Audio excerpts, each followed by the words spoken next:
Howdy y'all, and welcome to the Stay Creative Podcast, a show dedicated to celebrating independent artists and sharing their art and story. I have found that when we listen to a person talk about their passion, we can take some of it for our own.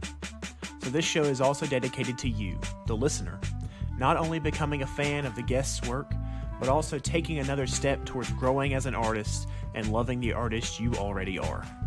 The world is a better place with you and your creations in it, and I am grateful for this time that I get to share my current favorite artists with my future favorite artists. Today I'm talking with Krail. He is an instrumentalist and songwriter from the UK. He'll be sharing some of his personal journey up to now, as well as some music from his releases.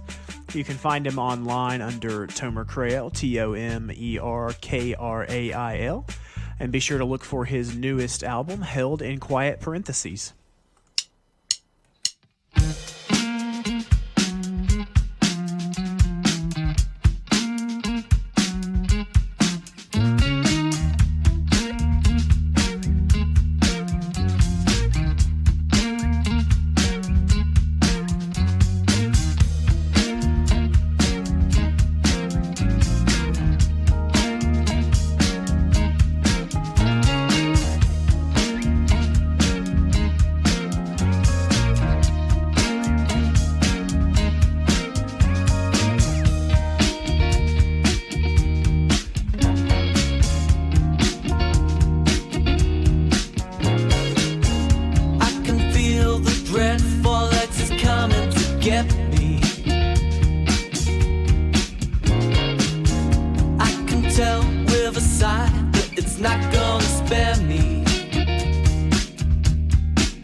When it's done, it's a quadropede.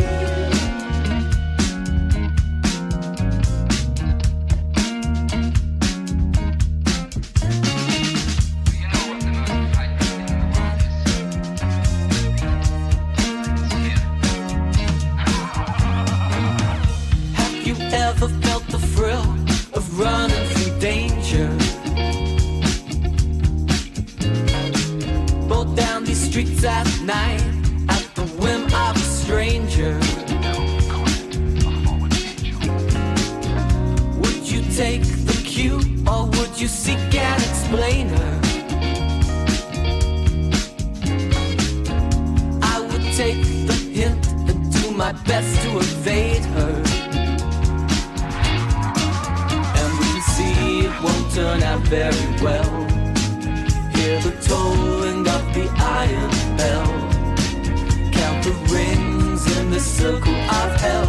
It's a quadropede.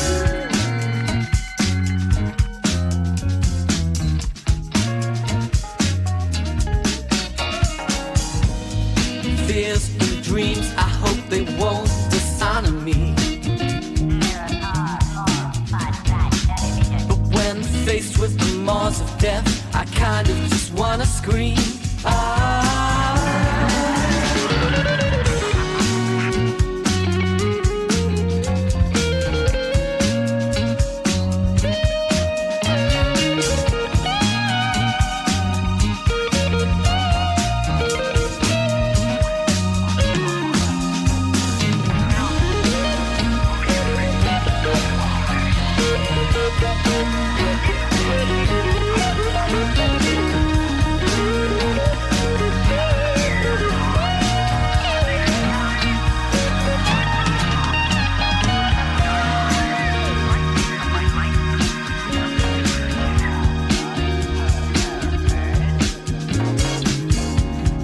Feel the dreadful X is coming to get me.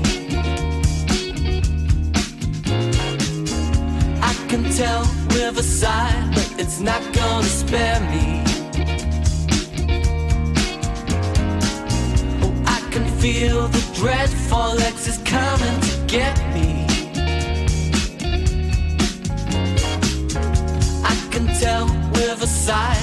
He's not gonna spare me, and it's over before it's begun. Yes, he's got us all on the run, and the band will say grace when it's done. It's a quadropede.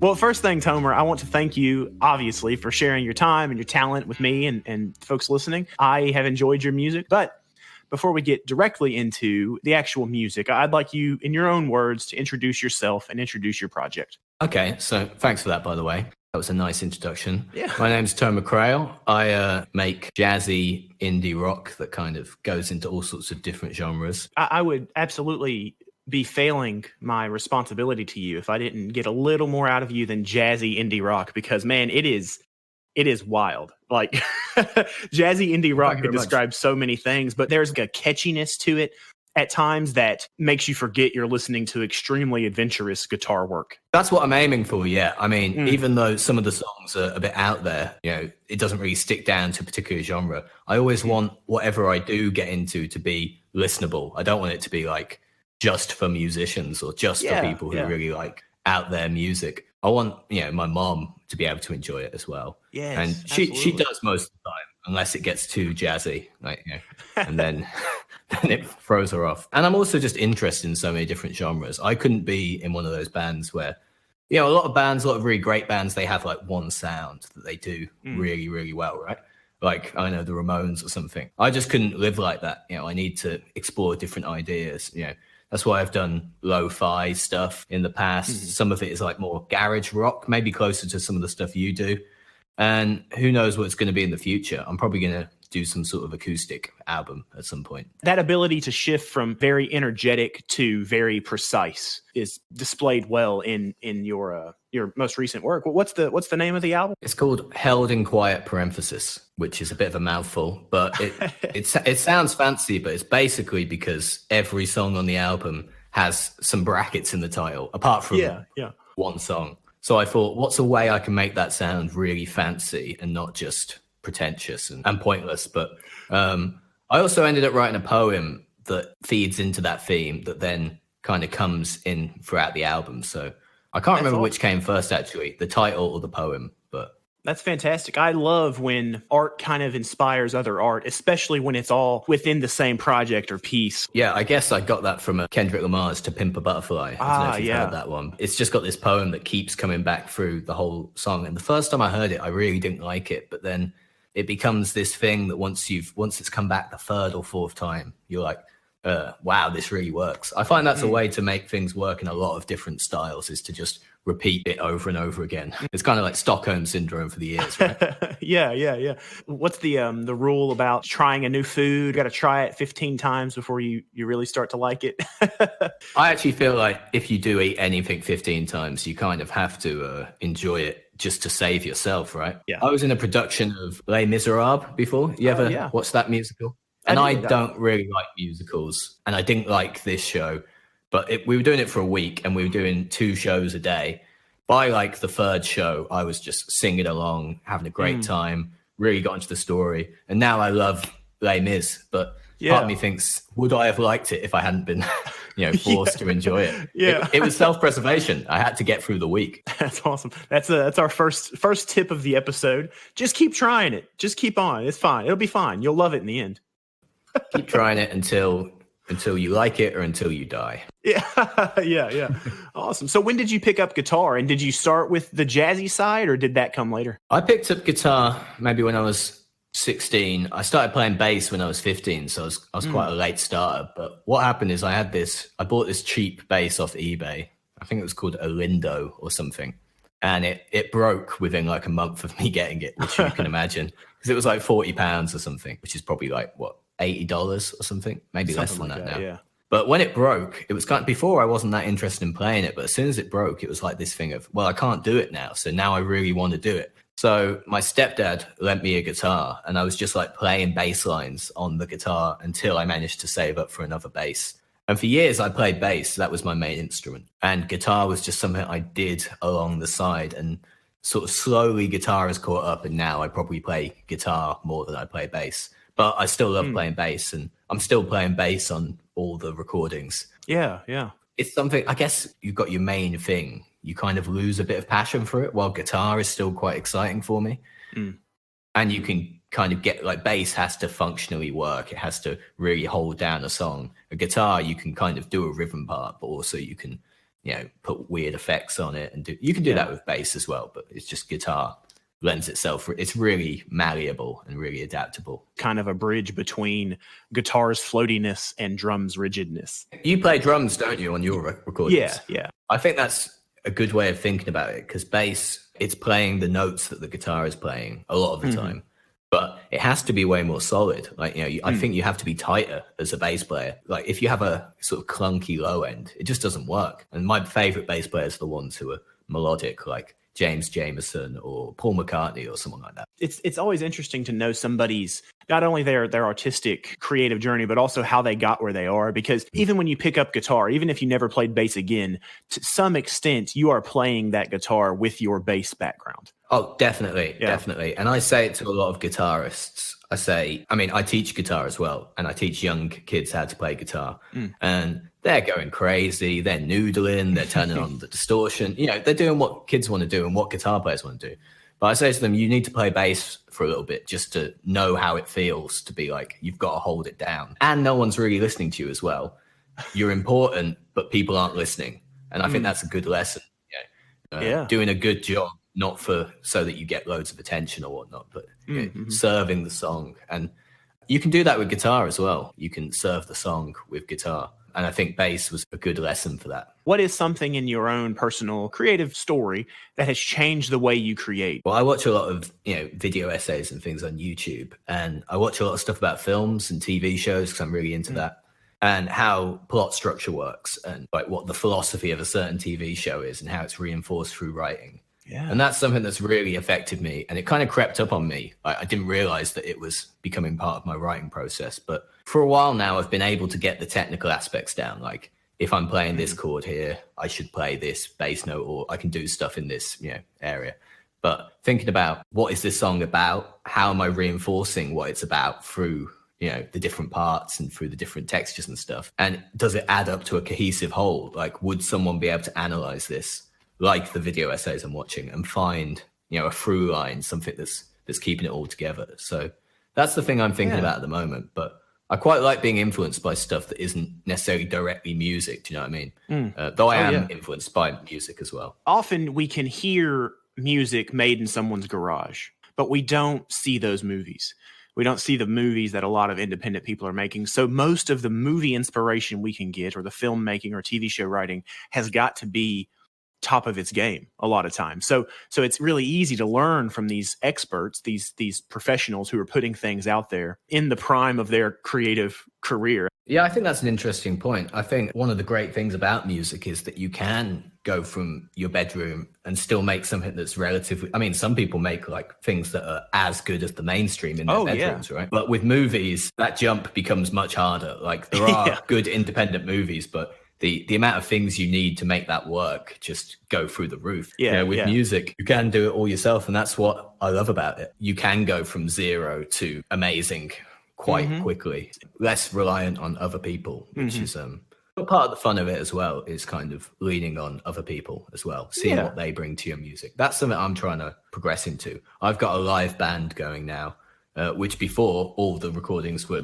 pretty much me doing most of the instruments, apart from the drums. I don't know how you play drums, but I can kind of do it a little bit. But I think it's one of the hardest instruments to get right. It really is the backbone of the song. Well, it's kind of like you were saying with younger guitarists. There's a tendency to go 100 all the time, whereas bass teaches you to dial back a little. And I think a good drummer is, or any good musician really, is someone who has learned not to do everything they can all the time. Yeah, that's a lesson that it took me a long time to learn, even as a bass player. I'm talking about how it was, good to rein me in and stuff, but in the first few years, I was still trying to be John Entwistle, playing as many pentatonics on as many chords as possible. That's awesome. Which is a fun approach. Some people do that really well. It's funny. The guys who can do that are the ones who get the touring pop star supporting act job. Yeah. What's the old phrase? You've got to like learn all the rules to break a few of them or whatever. Exactly. Yeah. I saw this guy at a gig one time, and he was just doing a sound check, and he was just playing like rock beat number 1 or whatnot on the drums. But it was so good the way he did it that I was just sort of sitting watching him doing it for a while. And I was like, yeah, that guy, someone's going to pay him a lot of money to do that because he's doing that so much better than 99% of drummers, right? And he wasn't doing any fills, any nothing, just like dum, dum, dum, dum, just incredibly solidly and and powerfully. And well, I'd like to move into the featured song we're going to be sharing, your new single, Try, and in quiet parentheses, A Little Honesty. Okay, so this song it's not the oldest on the record, but I wrote the riff to this when I was probably like 16 or something. I just came up with it on the bass. I just always had it in my back pocket as something I would pull out on jams and stuff. And then when I was at university, I managed to turn it into the song that it is now, but it was an instrumental. And I've got a recording of it somewhere where we're just rocking out to it as an instrumental. And we end up doing solos on it. And it's, I think, like 9 minutes long. So I never put it out because it was one of those things where we're having a good time. But then I listened back to it and I was like, yeah, this is a bit too long. So I shelved it. And then I decided, I think I found it again like a year ago or something. And I thought I could probably add vocals to this now. And then it was always called Try a Little Honesty. That's just like the song title that got stuck in my head. So I sort of wrote the lyrics from that. I think one day I need some lyrics for this. So I just wrote them all out in one go. And that was it. It was just a first edit. And I didn't really know what it was about at first. It was just kind of a lot of pretty imagery, which is something I've said I don't really like to do. I like it all to add up to something. But I ended up having a conversation with a friend who listened to the song, and they told me what they thought of it. And I was like, yeah, that's the meaning of the song. So whether I came up with that or whether, shout out to them. Yeah. Awesome. Yeah. And it's got a very full band sound. So you said did you play all the guitar parts and the bass parts, and you had some people help with the rest? Yeah. So I'm playing with this, earlier this year, I was playing with this drummer called Anselmo, who's an Italian guy, really great drummer. And we went into the studio and we tracked all of this stuff live, but it was just me playing guitar, singing, and him playing drums. So yeah, that's what it was. It was just, guide vocal, guitar, and drums. And then I think I added the bass in the studio that day. And then I left it for a while because, obviously we had the lockdown here, and Anselmo's had to move back to Italy, unfortunately. Like a lot of people have had to, move back during this crazy time, right? Then when I was at home, I bought this nice little preamp during lockdown because I thought, well, if I'm going to be stuck at home, I might as well be able to record stuff to a higher quality. And I laid down all the guitars and stuff like that over the top. There is a keyboard part as well that's played by my friend Jamie, who I think he did it as a remote session over Zoom, which was kind of cool. That is part of the new normal, right? Collaborating with people over the internet. I mean, he lives where I live in London, but we couldn't get to each other at the time because of lockdown. Well, that's excellent, man. We'll go ahead and play it now. Again, for folks listening, this song is called Try a Little Honesty. It is off the new album, Held in Quiet Parentheses.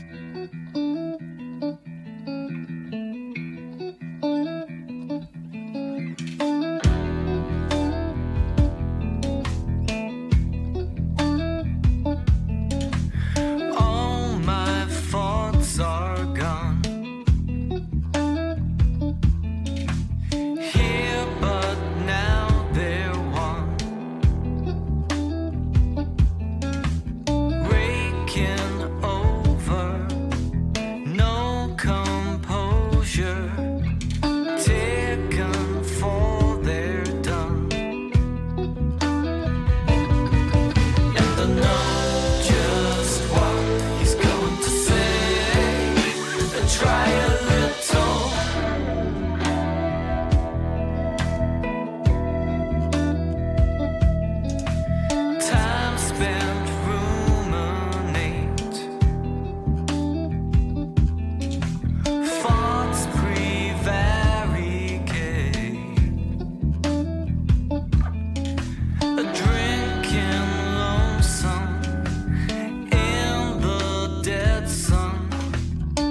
Would you like to talk more about what you're working on? I could talk a little bit about what I'm working on because they overlapped with each other. Because I think I said earlier that during lockdown, I didn't really work on this EP. And I don't really know why.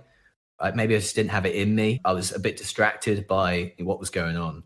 So I started working on a whole new, and this is why I call it an EP as well, because the next thing is going to be an album. It's going to be like 12 songs or something that I've recorded at home during lockdown. Nice. And none of the songs are about lockdown in the way that I've seen a lot of people do lockdown songs, which is great. I feel like that's a crowded marketplace. I mean, most of the songs were written before all this went on anyway, but it's definitely got that feeling of like isolation, loneliness, worried about the state of the world. And it's a completely different style for me. I normally do things in the studio. This has been done at home. I normally use a live drummer or, use beats or something. This is like all drums that I've programmed myself. So it's going to sound more scrappy than what I normally put out. It's going to have a different sound. I think a lot of people who like what I've done already, like Quadropede and things like that, they might find this a bit strange, but that's part of the fun of being an artist. You can put out stuff and surprise people. But I think the core of the songwriting is good. And I wanted to see if I put out a collection of songs where I think the core songwriting is good, but maybe it's not quite as, in your face or impressive sounding. See if people are still into it. I feel like often whenever I hear someone talking about jazz, they are reaching for a new experience. Do you think to some extent like your jazz-oriented sound is going to challenge people every time you come up with something new? Are you looking for a new sound each time, or are you just looking for the sounds that best serve the songs you've written? Definitely, I'm trying to find like songs that I don't think have been done before. I mean, obviously every new song is a new song, but I try not to rely too much on tropes and things that I think come up too much, that's for myself as well. So if I think that I'm getting too much into a certain style, I'll try and break away from it. So this album, in fact, is going to be probably the least jazzy that I've put out so far. It's kind of going to be folkier. The chords are a bit more simple. It's got more of a traditional instrumentation. Again, that's something new for me because I can make a song that's got all these different parts and riffs and things going on. But can I do a song that's just three chords and the truth, as they say? Yeah. And those are my favorite songwriters. I mean, Bob Dylan's my favorite songwriter of all time. I love the Beatles, though the Beatles have quite a lot of complicated songs, but a lot of them are also quite standard and simplified. There's an elegance in writing a widely appealing hit song. Exactly. I mean, all the time I want songs to be hits. Like, I'm not thinking, if I really want them to be hits, I suppose I'd be using, the 4 Taylor Swift chords that she uses for every song. And I don't know, what else is really popular nowadays? Like getting a rap verse on it or something like that. I'd be doing that. That's not what I'm talking about, but like every song, I want it to be as commercial or radio friendly as possible. I want people to want to listen to it. And it's wonderful, I think, when artists are able to share that they want people to listen, they want people to enjoy, but they do not want to, I'm going to use the word betray what it is that they enjoy doing. It doesn't have to be one or the other. It doesn't have to check all the boxes, but it also doesn't have to check none of the boxes. Yeah, you can find that line down the middle. And it might sound a bit selfish. The main thing that guides me with a lot of this stuff is, do I like it? Because I am probably the person who's going to be listening to it the most, mainly in the form of creating it. But like, I do make them for myself as well. I make the music I want to hear. I worry that not enough people do that anymore. I mean, I think pretty much everyone on IMF does, but I think in the mainstream, people realize that music has become very commodified. They realize that it's all about playlists and algorithms, and certain types of music are more likely to get it. But I think it's a losing game over the long run. You're just going to make music that isn't that satisfying for yourself or for other people. Even then, if you want to make bland music, your chances of making a lot of money out of it are still pretty low. I mean, become an accountant. If it's about making money, become a lawyer, become an accountant, do something where there's going to be a lot of money in it. Don't just make bland pop music. Think that's like your ticket to the stars. For sure.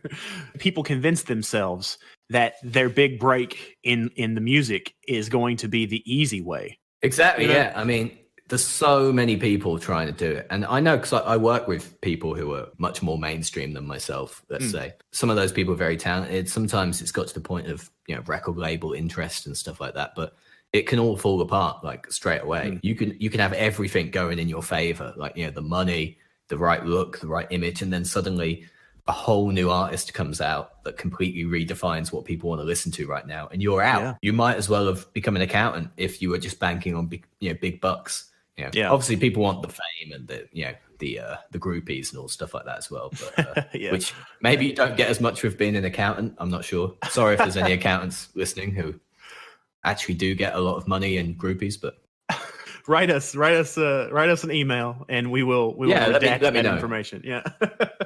Awesome. Yeah. I don't want to get too far away though. So this new album you're working on, do you have anything in the form of expected release? I'm optimistically hoping to get it done for February, but I'm actually using a lot of other musicians on this album, which I don't normally do. So nice. A lot of it depends on the time frame.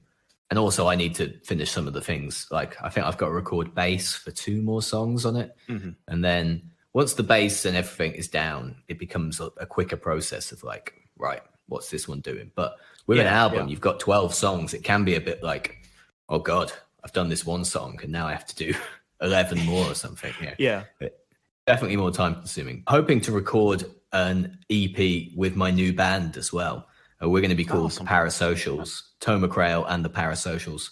And we've been rehearsing over the last few months and we've been loving it. It's been really good fun, like playing with other musicians and being able to like test out a songwriting idea straight away. Yeah. We're hoping to record a live, not like a live album, but a recording of us playing all together at some point in February. And I'm looking forward to that because normally it's a case of recording it and then doing months of overdubs or whatnot. But I like the idea of doing a record and it's going to be done pretty much the day we do it. That's exciting to me. Yeah, that is exciting. And you just touched on something that bothers me. We have the word live for recorded in front of an audience, but we don't have a perfect word for recorded in one take all together in a studio. We gotta get that's on a big that. thing now, isn't it? Because I mean, you wouldn't have needed that word in the 60s because that's what everyone was doing, right? Pretty much, exactly. Like in a room. But I think there's something to be said for it because there are people who can make really great music, but they can't do things in one take. They can't, sing in one take or play guitar in one take. That's not to discredit them, but like it is a different thing. What would be your suggestion for a word we could use? I like the word alive. Alive. Oh my God, that's great.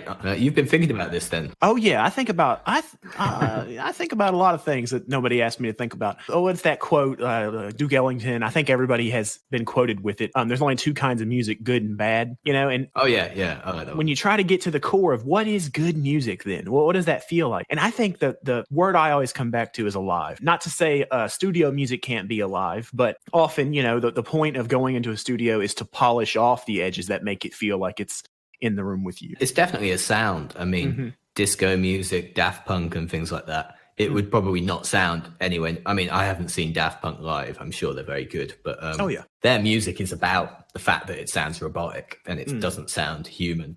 And that's great, but you also need to be able to rock out live. Yeah. And I think recording quality is getting so good and production's getting so good and you can fix all the little mistakes now so easily that people are getting used to music that sounds too quote unquote perfect. Like this is something as well I do with my music. There's no auto-tune and there's no quantization. Like, everything, there's overdubbing and techniques like that and stuff, but I try and avoid that because sure, it would be good for me if I can fix a note that's a little bit out of tune or whatnot. And there is a place for it as well. I'm not shaming anyone who uses autotune or whatnot, but I'm just trying to contribute to people hearing more natural voices because I feel like people are discouraged. Some people can sing perfectly in tune and they obviously do very well in the music industry nowadays, but for people who can't sing or play perfectly in time, and yet they think all they're hearing is music that sounds perfectly in tune and perfectly in time. I mean, I was talking to a record guy the other day who was saying, no matter how good the singers they work with, it all gets tuned now. It all gets auto-tuned just because that's what they expect and they want it to sound perfect. And I think that's sad. Like, let people be imperfect. Let voices be a bit crackly sometimes. Yeah, there's a very wide chasm between beginner and what's on the radio today. And I feel like artists like you and folks who are trying to practice up to a point when they can perform an entire song, put it out there. Here it is. It's got some flaws, but those are my flaws. There's a book, Steal Like an Artist. The author's whole point is everything you make is going to be stolen from the art you love, whether you admit it or like it or not. That's just how it's going to be. And the flaws you bring to it are what is going to make it you, as opposed to them. And it's kind of own your tendency to amalgamate your influences and own your flaws. Love every sound you make. Oh yeah, definitely. I mean, the stealing thing, I'm becoming more comfortable with every passing year. And maybe I shouldn't admit that, because to some people, especially people who aren't in music, like, have you ever seen that Four Chords video? From the Axis of Autumn or whatever. I showed that to someone recently, and they looked like depressed about it. They were like, "Oh my god, I didn't realize all these." And they're like, "It's plagiarism, it's theft." And I was like, "No, it's just music. It's just the way it works." From each other. I've got a song on this upcoming folk album that is, I've stolen quite a bit from the song So Long Marianne. I never really liked it that much, and I decided, there's things about it I really like, obviously, because I've decided to steal from it. But I decided to take what he was doing and put my own spin on it, and I'm happy to admit that. Maybe I'm now going to be sued by the estate of Leonard Cohen, but this song probably won't make much money anyway, so... It's good publicity getting sued by a famous person. Actually, now I've said that, I'm probably legally bound to it, aren't I? If that song makes millions now, I'm fucked. But oh well, okay. Oh, it's all for the art. It's all for the art, that's what I'll say. Just donate a school in his name. It'll be fine. It'll be fine. I think so. I think Leonard Cohen would be fine with it. It depends on how his kids feel about it. You always get that, the shitty celebrity kids who always want a bit more money. Do you know what I mean? Oh yeah. I'm really digging myself a hole with the estate of Leonard Cohen. Oh, but see, here's where we jump out of the hole. This is those kids' chance to prove us wrong. Do not sue us. Exactly. It'll be good. Let's meet up sometime as well, if you're listening, children of Leonard Cohen. Yeah, absolutely. I'd love to meet you and discuss your father. Absolutely. All right, man. Before we get to the last song and kind of wrap up for the session here, I would love to play a game of Two Lies and a Truth with you, if you are comfortable doing so. I am totally comfortable, and I've got my I was about to say my 2 lies and a truth, but I'm gonna say they're all true. Wink, wink. Yes. You work out. Perfect. I believe in every one of these things. Yeah. The lie detector would have it would just explode. All right. Okay. Go ahead. I'm listening closely. Okay. My first truth is I was born on the same day as Donald Trump. Donald Trump, the former US president, or on the way out US president? Close enough. Yeah, on the way out. Not exact the same day as in I am also 74 years old or whatnot, but like the same day of the year. Yeah. That would be amazing if I was. Okay, that's number one. Number two is I was born with a tail that was later removed so that I could blend into normal society. Yeah. And the third one is I am descended from Charles IV, King of Bohemia. Very distant relative. Oh my goodness. A former. I feel like that one's so extreme it might be true. The tail one, I always immediately discredit physical abnormalities, because it just seems like the lie that you would reach for if you had to make up a lie, I'm actually hurt because the removal of my tail was a big part of my childhood. No. It's upsetting that you think that it's not true. So now you have to agree with me. Because I have to pick that one, I guess, huh? Yeah. I think the birthday similarity one, everybody's birthday is on somebody's birthday. That's a little too. That's true. It's a little too common. I am going to go with the descendant one, because it's crazy. That's my guess. You know what? You've fallen into my gambit. That one isn't true, unfortunately. I don't even know why that came to my head, but no. As far as I can, it could be true. I've not actually looked into it. Have you ever heard that thing about Charlemagne, the old French king, that apparently everyone in Europe is like descended from him in some way, because he had so many kids that they just spread throughout Europe. Okay, the truth is that I unfortunately share a birthday with Donald J. Trump, but also Che Guevara. So it kind of balances it out.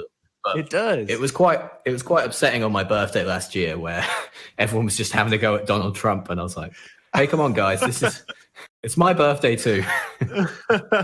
Yeah. He's almost done with it. Wait, does that mean he's going to be killed? What do you know about this T-Rex? I just mean he's 70 something years old and doesn't seem to eat well. And I feel like you've got some covert podcaster information. Like all you podcasters are on some sort of secret. Well, I was talking to Leonard Cohen's kids the other day, and they said that old Don Don's out. So it's coming. They know everything. Those guys, damn, they're going to be on to me real quick. Yeah, awesome, man. Well, I appreciate you playing, even though I have failed to deduce the truth. I feel like I was taking it was like I went all in on a gamble. You know, I'm glad that you went with that. I think it was more fun that you went for that than guessed the truth. Yeah. It wasn't actually anywhere near as interesting as the two lies I made up. I couldn't think of anything more interesting about my life. That's a sad point, isn't it? Oh no! That's not sad at all. I think there's probably some good stuff, but yeah. Oh yeah. You were on the spot, and later tonight you'll be like almost asleep, and you'll suddenly wake up and be like, I did have a tail as a kid. Why didn't I point that out? Awesome, man. Well, I want to thank you for your time and get to this last song. If you wanted to shout out anybody specific, I am always happy to let folks do that. Okay, I'll do a shout out to my good friend, my partner in crime, Felix Slander, who is another musician that you should interview. Actually, he's an interesting guy. Lots of strange opinions about different things.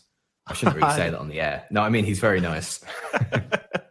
Awesome. Yeah. I mean, hey, man, this show grows organically. So a suggestion from a guest is pretty much an absolute invitation to whoever they have suggested. Thank you very much. Do you reckon that's how it works with like the Joe Rogan show as well? Like, yeah. I think Joe Rogan just gets real stoned and asks the spirits who to interview next. Yeah. He asked the spirits if they've ever tried DMT. Yeah. Yeah, absolutely, man. All right. Well, thanks again, and I'll talk to you. Thanks so much. Peace. Bye-bye.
Hey, I want to thank Tomer again for sharing his time with us, sharing his music with us, and sharing his story with us. His music speaks for itself in its quality and its just dedication to excellence exploration, but also the discipline it takes to do something well. I hope you take some time to check out his music. I have found it very enjoyable, and there's quite a bit of it to look into, to dive into, and to take inspiration from. I love what he said, and will say it again, that making something imperfect is worth doing. It's a beautiful opportunity we have to share ourselves with others by bringing our flaws and our honesty and our passion to the table completely. If you like what you heard today, you can find links for the artist and this show in the show notes. Be sure to go and listen, like, and follow the artist where you can, so the algorithm gods are beneficial for them. And share this show, leave a review, like or comment, whatever you can do on the streaming service you use. It would mean a lot to me for the sake of the show, but it would also mean a lot for this show's ability to promote these artists well, to honor the time they are sharing with us, and to love independent music a little bit better. But of course, your time is the first and best gift you can give, so thank you very much for listening.